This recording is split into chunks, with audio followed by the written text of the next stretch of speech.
Tom Riak, promoting successful business experts, connecting people throughout the world from my podcast studio in Brazil. Joining us today from Cherry Hill, New Jersey, Joanna Kleinman, psychotherapist, leadership coach, author, podcast host, CEO of Dethroning Your Inner Critic, renowned for the MIND method. So, Joanna, what's the most effective strategy for building confidence? The most effective strategy is you have to be willing to step outside of your comfort zone. You actually can't build confidence. You've got to take action. It is your action that builds confidence. And the thing that gets in the way of our actions is listening to the voice in our mind that speaks to us automatically. And we mistake ourselves for that mind. And we listen to that mind that says, we're not good enough, we're not yet confident enough, we don't yet have enough information, or what if we fail, or what if we're rejected? And we have to learn to actually unhook ourselves from that voice that unfortunately gets louder, not quieter, when we are doing our most important work in the world. Yeah, because when we're comfortable, we're inactive, actually. Yeah, exactly. So again, we're sitting down, we're relaxing. We always think we have more time to do everything you just said. That's right. That's right. It's interesting because biologically, we are really designed for one thing, that's survival. And so if we're too comfortable, right, we don't take action because biologically we're hardwired to want to seek out security and comfort. So it really is that your willingness to be uncomfortable on purpose, right? Because you are focused on a bigger vision for what you're creating. Right? My confidence did not come until I spent years and years and years being incredibly uncomfortable, doing things that I was scared to death to do and doing them anyway. And that is what creates the muscle for confidence. And the problem is that most people want to build confidence first and then go out and take the action. And it's actually the polar opposite. And confidence also, we have to keep working on it, right? We could have been confident yesterday and tomorrow maybe not so much. Absolutely. It is like exercise. You can't go to the gym for, a few months or even a few years and say, okay, well, that's it. I'm done. I'm going to be in shape for the rest of my life, right? Confidence is a muscle that is worked every time you take even a small action outside of your comfort zone and do something that scares you or makes you uncomfortable just a little bit. That's how you build confidence. Oh, that seems to be 24 hours a day right now. Of course. We lose our comfort zone, right? Yes, exactly. Yep. We've just got to be willing to be uncomfortable on purpose. And well, life makes us uncomfortable. I think we can remember when we were either a child or when we lived in caves. Yes. Basically the comfort, the hunger, right? Yeah. Yep. We had to go out and eat. We had to do something. Yeah. The comfort came from finding shelter. So Absolutely. we were born sheltered and we were born fed. Right. The problem with today's culture, particularly, right? You look at it on social media, it looks like everybody's, it's so effortless. It's so easy. Everyone's an overnight success.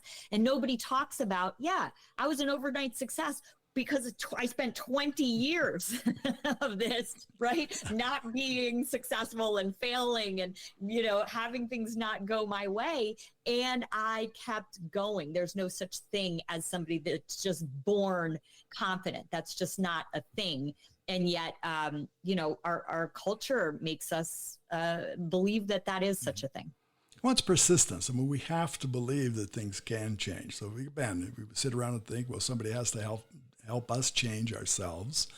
Yes. We could have that. We need that support. But it's not going to happen if we don't get up out of the chair or call That's somebody or do something. Absolutely. And the truth is that no one is coming to save us except ourselves. Can we use support? Absolutely. But the first step is your inner knowing that there's something that is calling you, is almost pulling you towards a vision.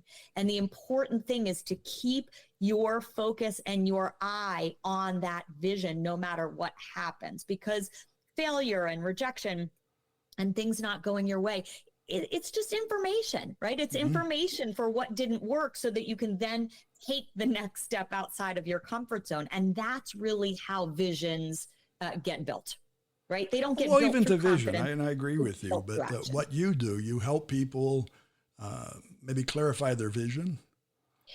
If I'm going to my eye doctors, I think I can see, but I always see better once I leave there with a different prescription. Absolutely. But vision gets, you get clarity with the vision by taking action, right? And that's another thing, Tom. Many people want to have the clarity first before they take action, instead of taking action, even though they don't have the clarity, because clarity often comes with the more action that you take. Now, and when you're acting, when you're in movement, yes, you're seeing things in a different way. Absolutely. You're seeing more things.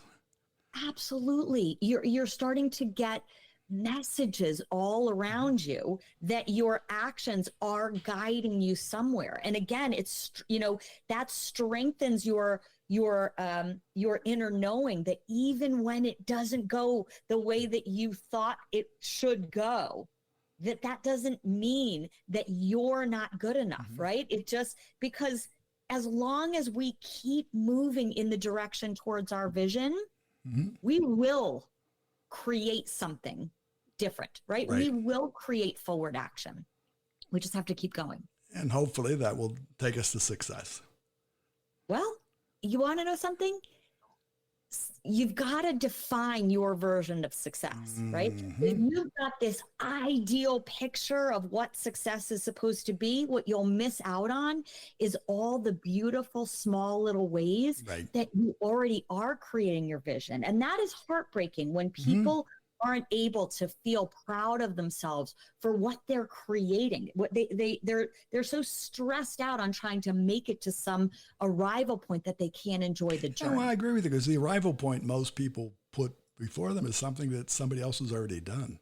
Absolutely. So we're talking creativity, innovation. We have to strive for things that don't exist. Exactly. And how you keep striving for those things is you feel deeply and incredibly proud of yourself. Every single step you take, every time you go outside of your comfort zone, every time you move the needle, even a glimmer towards that vision, you want to take the time to feel so proud of yourself, because, most people aren't doing that. Most people live lives trying to remain inside their comfort zone. Right? I think that little feeling that you just mentioned, that feeds confidence. Exactly. That's sort of like a big, spoonful of confidence is the pride that you get from the little things. 100%. Just feeling proud of yourself for every tiny movement you make, whether that's a difficult conversation or something that you did that you didn't think that you could do. We've got to take the time to feel proud of ourselves, which we don't. Right. Well, for that, Joanna, I want to thank you. But how can our listeners find you? How can you help them step out of the comfort zone?